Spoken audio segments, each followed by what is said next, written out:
nešto o našoj Hrvatskoj? Hoću, dijete moje, i drago mi je da me to pitaš. Na mlađima svijet ostaje, a na prošlosti se budućnost snuje. Ne samo za tebe ovo govorim, nego i za druge, i za odrasle koji nažalost ne znaju mnogo iz povijesti svoga naroda. Dakle, današnja Hrvatska nalazi se na jugu Srednje Europe i dijelom na otoku Balkanu. Ona graniči i prostire se između Italije, Slovenije, južno od Austrije, Mađarske, na istok do Srbije i Makedonije, a na jug do Albanije.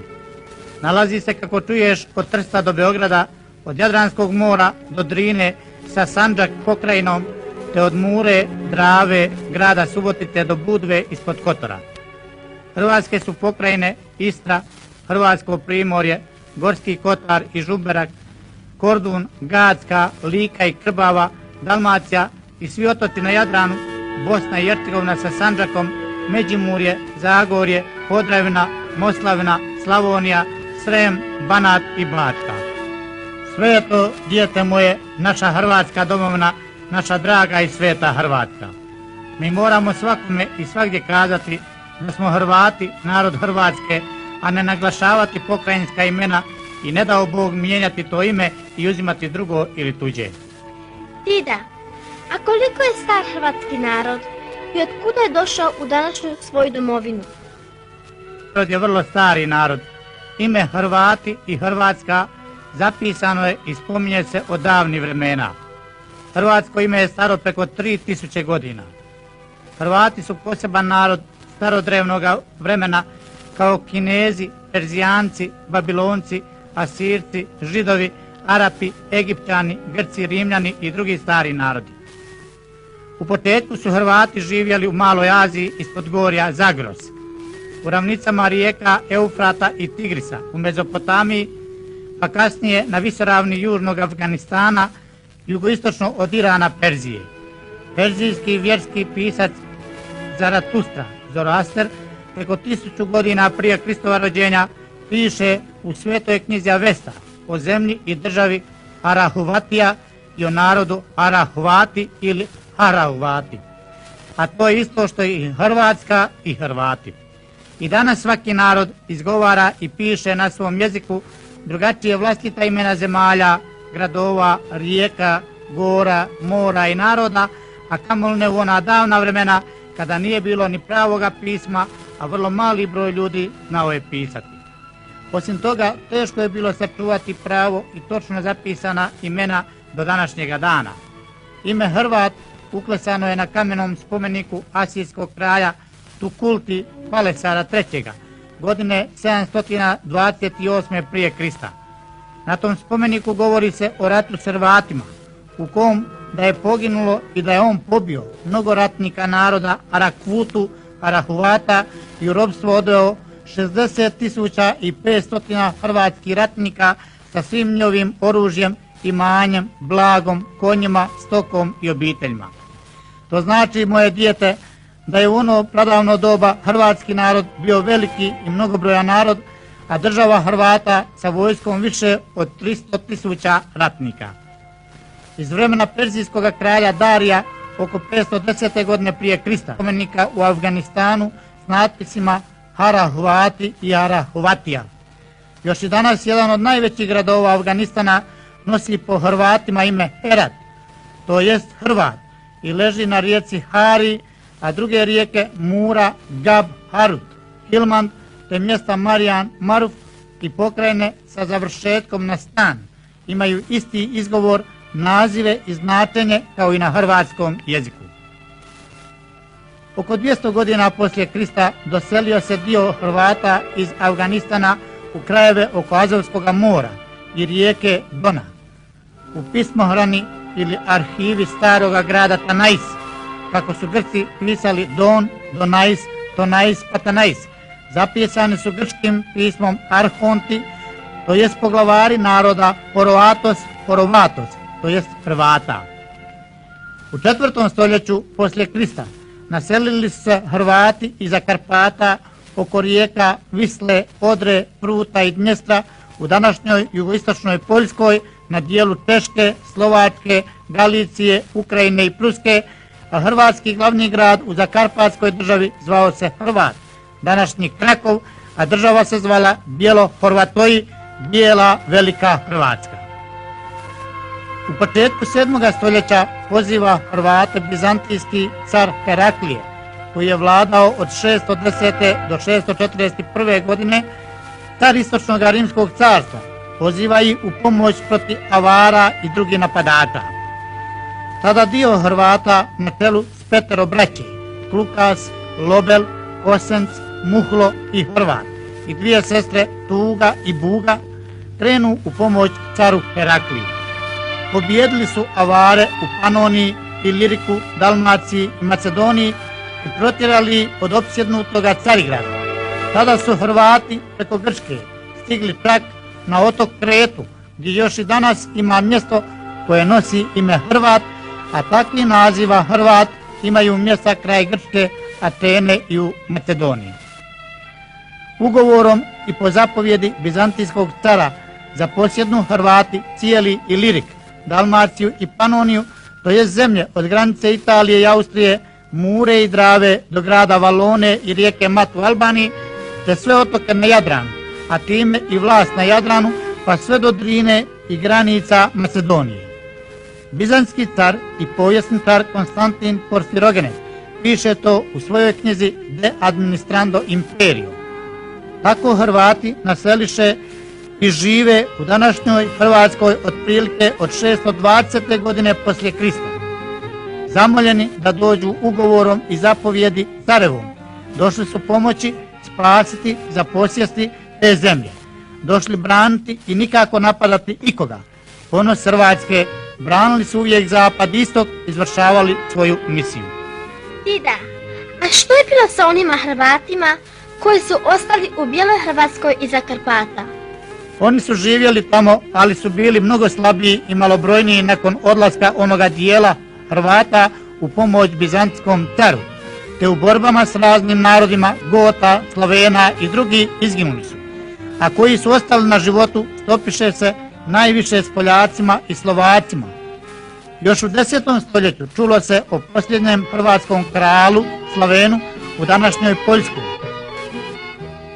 U 19. stoljeću doputovali su neki Hrvati u Sjevernu Ameriku sa imenom Hrvat na putnici, a doputovali su iz Poljske.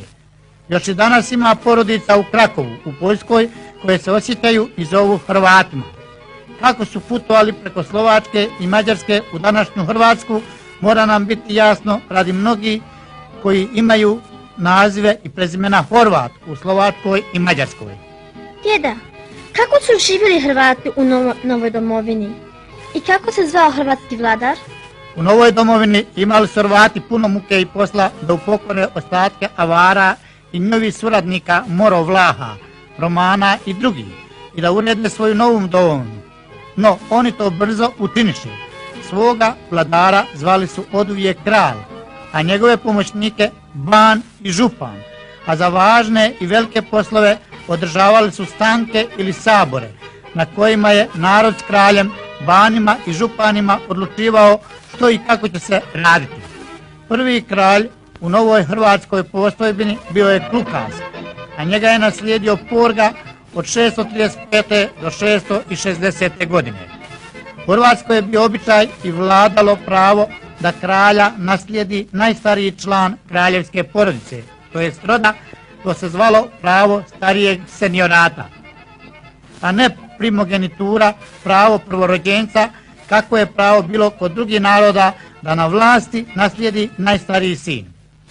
Bizanski car je želio da Hrvati prime kršćanstvo i zatražio je da im rimski papa pošalje svoje svećenike i biskupe. To je brzo učinjeno i već za 15 do 20 godina svi Hrvati skupno primili su kršćanstvo, kao nijedan narod prije ili poslije.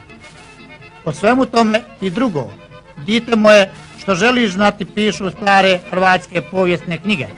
Metodos, Kraljevstvo Hrvata, Ljetopis popa Dukljana iz Crvene Hrvatske, Supetarski kapitular, Velika i mala istorija Salonitana, splitskog arcidjakona Tome, te mnogobrojne darovnice i spomenici crkava i samostana, krstionice kao kralja Višeslava, koji je vladao 785. do 802. te Bašćanska ploča i tako dalje. A možeš to naći i čitati i u knjigama stranih pisaca i povjesničara kao bizantski Konstantin Porfirogenet, Nicefor Brijeni, Silices, Ana Komnen i drugi. U španjolski biskup Izidor Seviljski, zatim u papinskim ispravama i knjigama kao Liber Pontificalis od 640. godine i dalje, te u mletačkim, Venecija, franačkim, germanskim, arapskim, ruskim, češkim, turskim i mnogim drugim dijelima. Hrvatska je uskoro postala tako jaka da su se svi susjedi Hrvata bojali da ih ne bi osvojili. Zato Papa Agaton pravi ugovor s Hrvatima 679. godine po kom se Hrvati obvezuju da neće navaljivati niti osvajati tuđe zemlje, a Sveti Petar branit će i štititi Hrvatsku. Hrvatski narod je ostao vjeran tom ugovoru i nije ga prekršio do danas. Da bi lakše i bolje upravljao i vladao zemljom, sazove kralj Budimir sabor na Duvanjskom polju 753. godine. Sabor je podijelio zemlju na Bijelu Hrvatsku, Crvenu Hrvatsku, Duklja, Neretva, Um i Zaumlje, Bosna i na Panonsku Hrvatsku u kojoj su bile Posavina, Slavonija, Podravina, Zagorje, Međimurje i odredio granice istima, a kralj je imao prijestolnicu u Bijeloj Hrvatskoj, dok ostalima upravlja ban i župan. Bizantski car podredio je hrvatskom kralju pokrajinu Rašu, gdje se naselilo nekoliko tisuća Srba i ban Crvene Hrvatske postavljao je župane. Uskoro su Hrvati morali braniti svoju zemlju i more od Franaka, Mletačke republike, od Bugara, Mađara i Bizanta, a i papinske gradove i zemlje od Normana i Saracena i drugih. Hrvatski kraljevi iza Budimira bili su Višeslav 785. do 802. Borna od 802. do 821. godine, Vladislav od 821. do 830. godine, Mislav od 830. do 845. godine, a u Posavskoj Hrvatskoj Ljudevit od 812. do 823. Ratimir, Braslav i drugi vladali su Hrvatskom. Kraljevi Trpimir 845. do 863. i Domagoj 863. do 876. proslavili su se učvršćavanjem svoje zemlje i borbama, a Domagoj je osnovao biskupiju u Ninu, koja je postala čuvena braniteljica hrvatskog narodnog jezika u crkvenoj službi, a osobito njezin biskup Grgur Ninski. Domagoj je u ratu tako potukao Veneciju da ga je ona nazvala najgori kralj Hrvata. U to doba nastaje sukob i rascjep kršćanstva, borba rimskih papa i carigradskih patrijarha, borba između istočne i zapadne crkve. Nasljednik Domagoja, Iljko, koji je vladao od 876. do 878. godine, ne priklanja se ni jednoj strani, ali ga sruši Zdeslav, koji je vladao 878. do 879. sin Trpimira, odgojen u Carigradu, priklanja se pravoslavnom istoku Carigradu i sve Hrvate privede na pravoslavlje. Branimir 879. do 892. godine vlada, sin Domagoja sruši Zdeslava i pristaje na stranu Rima. Branimir pobijedi Veneciju u ratu i prisili je da mu plaća danak za plovidbu na Jadranu. Mutimir vlada od 892. do 910. godine, a pogotovo Tomislav 910. do 928. podigoše slavu Hrvatskoj i na vjerskom i kulturnom i na upravno-vojničkom polju. Tomislav u ratu pobjeđuje Mađare, Bugare i druge, drži sabore u Splitu 925. i 928. potvrđuje pravo vršenja vjerskih obreda na narodnom hrvatskom jeziku s glagolicom pismom, a papin poslanik ga kruni kraljem i predaje mu hrvatsko žezlo u nazočnosti svih hrvatskih banova župana i Mihale bana Crvene Hrvatske. U doba kralja Tomislava imala je Hrvatska veliku vojsku konjanika i jaku mornaricu, 100.000 pješaka, 60.000 konjanika i 180 većih brodova i preko 10.000 mornara. Njegovi nasljednici Trpimir II, Krešimir I, Miroslav Krešimir II, Stjepan Držislav, Svetoslav Suronja, Krešimir III, Vojislav, Stjepan I i Petar Krešimir IV, koji je vladao od 1056. do 1073. godine, kraljuju slavno. Iza smrti Petra Krešimira IV. Postaje kralj Ban Neretve Slavac od 1073. do 1075. ali ga Mihajlo Ban Crvene Hrvatske ne priznaje. U to vrijeme na papinske gradove navalili su Normani i Slavac ide u pomoć, ali bude izdajom zarobljen iako je pobijedio Normane. Na hrvatsko prijestolje tada dolazi Dmitar Zvonimir koji je vladao od 1075. do 1089. godine, posavski ban, a potomak Svetoslava Suronje i po baki rođak Dužna Mletačkoga, oženjen sestrom mađarskoga kralja i veliki prijatelj pape Grgura. Ban Crvene Hrvatske Mihajlo tada se potpuno odcijepi od Zvonimira i proglašuje sebe kraljem 1077. godine i daje pisati knjigu Kraljevstvo Hrvata. Pod vladanjem Dmitra Zvonimira Hrvatska je bila jaka, napredovala, imala je veliki ugled kod susjeda.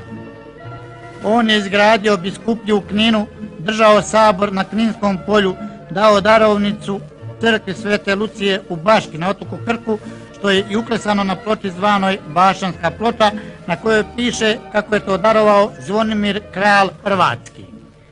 Iza Zvonimira vlada bolesni njegov sin Stjepan II, a iza toga nastaje sudbonosna borba za prijestolje i sam opstanak Hrvatske države.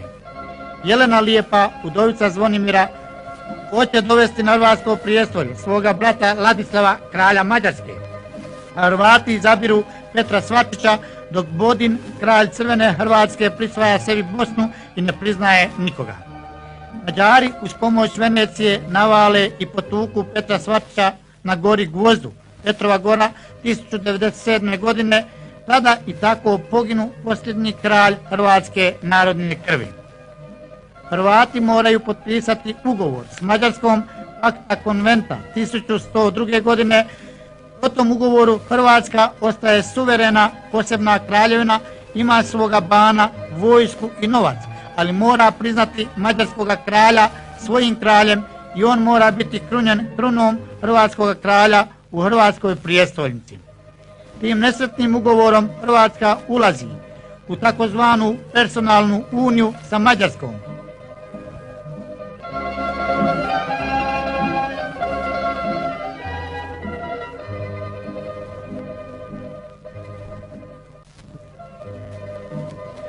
U to doba u Bosni Ban Borić odcijepi Bosnu od Crvene Hrvatske i tako Hrvatska bude rascijepljena na Crvenu Hrvatsku, Bosnu i Hrvatsku pod mađarskim kraljem. Crvena Hrvatska je u borbama sa Bizantom i Bugarima tako oslabla i to je pohlepni Hrvat, župan Raše Stevan Nemanja iskoristio prešavši na stranu Bizanta protiv Rima. Prelazi na pravoslavlje, postaje hrvatski izdajica, a Bizant mu pomaže za uzvrat da zavlada Crvenom Hrvatskom 1189. godine. Bosanska Hrvatska se više se jača, osobito za vladanja Bana Kulna 1180. do 1204. za vladanja Šubića i Kotromanića koji su bili potomci starine Bana Kotromana. U vrijeme vladanja bosanskog bana Stjepana II. Kotromanića od 1312. do 1353. Umski ban Nikola stupi u zajednicu sa Bosnom, kojoj priključi Hercegovinu. To je bilo godine 1322. Hrvatska, koja je bila u zajednici sa Mađarskom, čeka i traži prvu priliku da bude samostalna. Mađarska kraljevska porodica izumire 1301. godine i Hrvati pozovu sebi za kralja Napulskog kraljevića Karla Roberta. No čim su to učinili, Karla Roberta odmah i Mađari priznaju, te tako Hrvatska ostaje i dalje u zajednici sa Mađarskom. U Bosni dolazi na vlast Tvrtko I koji vlada od 1353. do 1391. godine i proglašuje se kraljem Bosne 1377. Iz Azije provaljuju u Europu Turci, a u Mađarskoj umire kralj Ladislav 1382. godine koji je bio iz Napulske kraljevske grane, oženjen Jelisavom Kotromanićem. Jelisava Kotromanićka postavlja na mađarsko-hrvatsko prijestolje maloljetnu kćerku Mariju, ali je Hrvati pod vodstvom Paližne ne priznaju. Jelisava tada udaje Mariju za luksemburškog vojvodu Sigismunda i pozove ga na hrvatsko prijestolje. Hrvati pozovu sebi za kralja Vladislava Napulskog. Kralj Tvrtko proglasi sebe kraljem Hrvatske 1389. godine. Turci sve više napreduju na Balkanu i navaljuju na Bosnu. Kralj Sigismund prevarom pobije hrvatskog bana Lackovića i druge hrvatske prvake u Križevcima i uplašivši se toga i navale Turaka, kralj Vladislav Napulski prodaje dalmatinske gradove Mletačkoj republici za 100.000 dukata 1409. godine i bježi u Napulj. Tako Sigismund zavlada tim dijelom Hrvatske u kojoj se jačaju porodice Frankopana i Zrinski. Nasljednici kralja Tvrtka, Tvrtko II, Stjepan Tomaš, morali su voditi borbe sa Turcima i s Mađarima koje je papa slao da uguši novovjerce Bogumile u Bosni. Bosanski kralj Stjepan Tomašević, koji je vladao od 1461. do 1463. mora voditi teški rat s Turcima i opkoljen u tvrđavi Ključ na zadanu mu riječ vezira Mehmed Paše predaje se Turcima bez borbe, ali Turci ga prijevarom pogubiše. Tako Bosna šaptom pade 1463. godine. Katarina Bosanska, žena Tvrtkova, pobjegne preko Dubrovnika u Rim, gdje i umre, a sina i kćerku Turci odvedu u ropstvo. Uskoro je pala pod Turke i Hercegovina 1482. godine, koju su hrabro branili Sandalj Ranić Kosača i Stjepan Vukšić Kosača, koji je dobio naslov titul Herceg 1448. godine, po čemu se dotadašnji Hum prozvao Hercegovinom. Turci su nastavili svoja osvajanja i pobivši svijet hrvatskog plemstva na Krbavskom polju 1493. godine prodiru na sjever prema ostacima Hrvatske i u Mađarsku. Bernardin Frankopan, ban Hrvatske, moli i zaklinje papu i kršćanske vladare da svi složno pođu u rat protiv Turaka, ali je to ostalo glas vapijućeg u pustinji. Mađarsko-hrvatski ban Janko Hunjadi, Sibinjanin Janko i Ivan Kapistran vode teške borbe s Turcima u Sremu, a Frankopani i drugi hrvatski banovi u ostaloj Hrvatskoj. Godine 1519. papa Leon X naziva Hrvate predziđe kršćanstva, antemurale Christianitatis. Turci pobjede Mađarsku na Mohačkom polju 1526. godine, gdje gine kralj Ljudevit, a Mađarska ostaje bez kralja. Tada Hrvati na saborima u Križevcima i Cetingradu 1527. godine izaberu za kralja Ferdinanda Habsburga, da bi se potpuno osamostalili i odcijepili od zajednice sa Mađarskom, ali ga po staroj metodi i Mađari odmah priznaju svojim kraljem. Od 1526. do 1918. godine žive Hrvati u zajedničkoj državi sa Austrijom i Mađarskom, zvanom Austro-Ugarska. Turci osvajaju Kliz 1537. godine, navaljuju na Sisak, ali ga ne mogu osvojiti. U Sigetu gine Nikola Šubić Zrinski 1566. godine, a pobjednik je turski vezir Mehmed Paša Sokolović, Hrvat. Od Hrvatske ostaju ostaci ostataka, relikvije relikvijarum. Pod vlast Turske pala je Bosna, Hercegovina, Srijem i Slavonija, Lika i Krbava, Dalmacija i Crvena Hrvatska, Duklja, Zeta, koja se danas zove Crna Gora, koje ime joj dadoše Turci u 17. vijeku, a oni su sebe smatrali i zvali Hrvatima još u prošlom 19. stoljeću. Hrvatski ban vlada Posavinom, dijelom Slavonije, Podravine, Zagorja, Međimurja, Gorskog Kotara i Hrvatskim Primorjem, to jest od crte Sisak, Zagreb, Karlovac, Ogulin, Senj, Rijeka na sjever. Iz Hrvatske upadaju ili uskaču često puta hrvatski ratnici i napadaju Turke, a zovu se uskoci. Čuveni su osobito senjski uskoci. Makar je turski sultan dao Ahdnamu, to jest Tapiju, dozvolu ispovijedanja vjere fra Anđelu Zvizdoviću, mnogi katolici i bogumili bosanski kristijani prelaze na vjeru Muhameda, na islam, koji su Turci ispovjedali i tako imamo Hrvate muslimane. Za bolju obranu od Turaka osnovana je vojna krajina 1578. godine, granica Grančari, Kordun od Karlovca, Petrnje, niz Savu. U Hrvatskoj pokušava zagorski seljak Matija Gubec 1573. godine podignuti bunu protiv mađarske sile i iskorištavanja od pokvarenoga plemstva. Njegova buna je bila prva socijalna, moderna revolucija u Europi, ali ne uspijeva i bude spaljen i izrugan na lomači okrunjen vrućom užarenom krunom, da ga se bolje ismije na Markovome trgu. Turci nastavljaju pustošenjem Hrvatske. Godine 1593. pada i Bihać. Turci nastavljaju prodorom na Sisak, ali ga ne mogu osvojiti.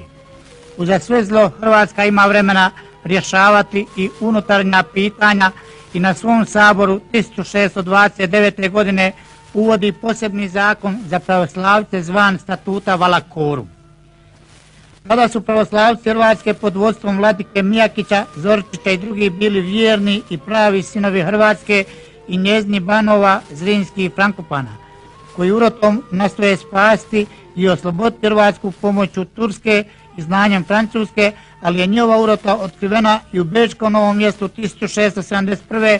pogubljeni su, a vladika Mijakić umire u Bečkom zatvoru vjeran Zrinskim i Frankopanima.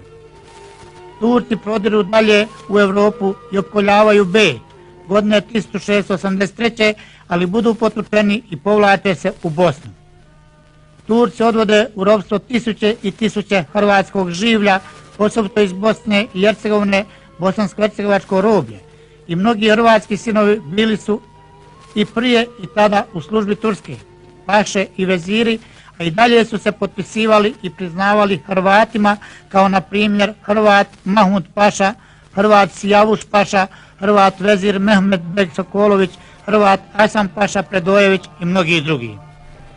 Još i danas ima naselja i sela u Turskoj koji govore hrvatski i svjesni su svoga hrvatskog podrijetla. Turska sila opada. Hrvati prave ustanke u Liki pop Marko Mesić, u Srijemu i Slavoniji Fraluka i Brišimović. Oslobađa se od Turske Lika i Slavonija 1699. godine, a 1718. Srijem i Dalmacija. Ali Dalmacija pada pod Veneciju do 1797. godine, a od tada je pod Napoleonom, pod Francuskom do 1822. godine. Iza 1822. godine ponovno je u zajednici sa Hrvatskom. Austro-Ugarska prima i naseljava u Hrvatsku preko 35.000 porodica izbjegli iz Srbije pod nekim Arsenijem Črnojevićem i sagradi im školu u Srijemskim Karlovcima. Vladika i svećenstvo ovih doseljenih pravoslavaca često puta služe interesima Austro-Ugarske i kao sredstvo protiv Hrvatske. Oni su pomoću Austro-Mađarske osnovali u Hrvatskoj i Srpsko pravoslavnu crkvu i sve pravoslavce Hrvate posrbili. Od tada ima Hrvatska novi problem, guju u svojim njedrima, nezapalne izbjeglice koji dođoše s one strane Drine kojima je dala utočište. Austro-Ugarska nastoji što više podjarmiti Hrvatsku, učiniti je svojom pokrajinom, svojom kolonijom, od kad Turci ne navaljuju na nju. Hrvati se sa svojim saborom i banom uporno bore i odrvavaju tome, braneći svoje pravo i samostalnost. U toj borbi mora Beč potvrditi pravo Hrvatima pragmatičkom sankcijom 1712. godine, a Hrvatski sabor prizna pravo nasljedstva ženskoj kraljevskoj lozi kćeri Karla III. Mariji Tereziji, koja uvodi apsolutizam, a Hrvatsku potređuje Mađarskoj, što Hrvatski sabor ne priznaje. Hrvati se bore protiv germanizacije i uvođenja mađarskog jezika. U to vrijeme oslobađa se Sjeverna Amerika, a u Europi nove ideje Francuske revolucije i Napoleonova osvajanja i oslobođenja Dalmacije i Ilirije postaju činjenica. Hrvatska nastoji što bolje i više sve to iskoristiti, stvara hrvatski preporod zvan Ilirski. Protiv Austrije se diže Sjeverna Italija, a to nastoje Mađari iskoristiti i traže nezavisnost. Bečki dvor i kralj zovu hrvatskoga bana Jelačića da upokori Mađare i Hrvatski sabor to odobri. Jelačić svlada Mađare, ali mora u pomoć kralju u Beč gdje je nastala pobuna. Pobuna bude ugušena i na prijestolje dolazi car Franjo Josip I 1848. 1916. godine. U Hrvatskoj se stvara nova stranka oca domovine doktora Ante Starčevića i ona vodi borbu za samostalnu Hrvatsku državu. Ni Beč ni Pešta, nego Hrvatska Hrvatom. To hoće i to traži otac domovine Hrvatske i njegova stranka prava. Eugen Kvaternik pokušava revolucijom to ostvariti. Buknuo je ustanak u Rakovici 1871. godine, ali je bio ugušen. U Bosni je već prije digao ustanak Husein Bek Gradaščević 1831. godine, zvani Zmaj od Bosne, ali su ga Turci prevarili i nisu dali što su obećali. Dok je on vojnički pobjeđivao i on iz Bosne pobjegne preko Save u Hrvatsku. U Bosni i Hercegovini bukne ponovno ustanak 1875. godine i Turska pripusti Austriji da pripoji svojim zemljama Bosnu i Hercegovinu. To se zove aneksija Bosne i Hercegovine 1878. godine. Hrvati imaju tešku borbu sa Mađarima i Bečom. Stranka prava oca domovine Ante Starčevića vodi borbu protiv Mađarona i domaćih izroda. Iza njegove smrti nastavlja borbu dr. Frankovci, a iza 1902. dolaze na hrvatsku političku pozornicu braća Antun i Stjepan Radić. Oni bude hrvatski seljački narod. Braća Radići osnivaju Hrvatsku seljačku republikansku stranku, Hrvatski seljački republikanski pokret, najbolji, najbrojniji, najčišći hrvatski živalj selo. Pravoslavci i doseljeni Srbi na području Hrvatske u službi dvora Austro-Ugarske upiru svoje oči prema Srbiji, oslobođenoj od Turaka pomoću Rusije. Kraljevina Srbija nastoji iskoristiti i proširiti svoje granice na štetu Hrvatske. Oni u tome prave tajni plan i kada nadvojvoda Ferdinand posjeti Sarajevo 1914. godine izvrši na njega atentat agent srpske vlade Gavrilo Princip i ubije ga. Austro-Ugarska navijesti rat Srbiji, a Engleska i Francuska Austro-Ugarskoj. Austro-Ugarska je izgubila rat, a Srbija je uz pomoć Svetozara Pribitevića i par zavedenih hrvatskih političara bez odobrenja Hrvatskog sabora i naroda proglasila ujedinjenje Hrvatske sa Srbijom i stvorila novu tvorevinu zvanu Kraljevina Srba, Hrvata i Slovenaca. Time prvi puta u povijesti Hrvatska gubi svoju suverenost narodnu i državnu. Stjepan Radić vodi borbu za Hrvatsku republiku, obilazi sve vlade svijeta, ali ga svi nagovaraju da ide u Beogradsku skupštinu i da tim putem traži hrvatska prava. On bude ranjen u Beogradskoj skupštini 1928. godine, a drugi hrvatski zastupnici ubijeni. Radić umire u Zagrebu od zadobivenih rana. Srpski kralj Aleksandar proglašuje i stvara Jugoslaviju i uvodi diktaturu, a hrvatski zastupnik grada Zagreba dr. Ante Pavelić osniva Hrvatski pokret oslobođenja u tuđini 1929. godine zvani Ustaški pokret. U Hrvatskoj nastaje veliki progon, mučenje i ubijanje mirnih Hrvata po Lici, Cibinju, Senju i drugdje, a hrvatske političke prvake se zatvara i muči. Kralj Aleksandar bude ubijen u francuskom gradu Marselju godine 1934.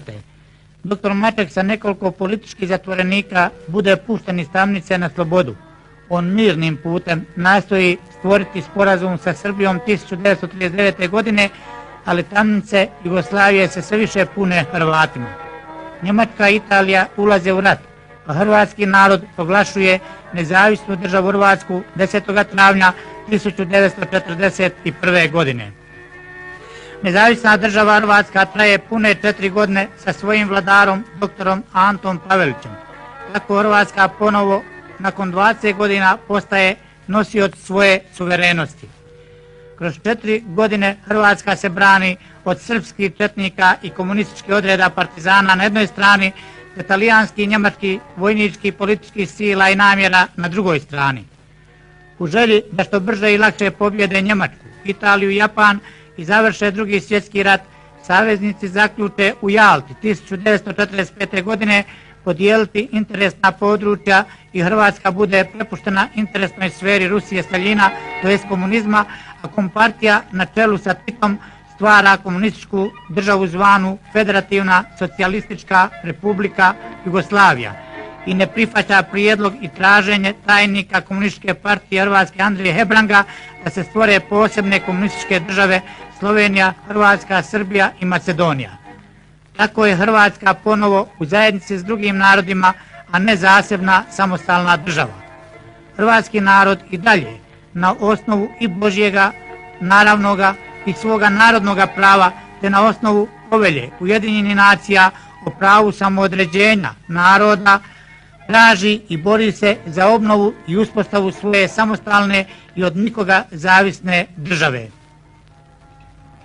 Baš ti hvala, dida, na svemu što si mi rekao o mojoj Hrvatskoj. Svima ću pitati ovo što sam čula. Sada mi je Hrvatska još draža. Živjela Hrvatska!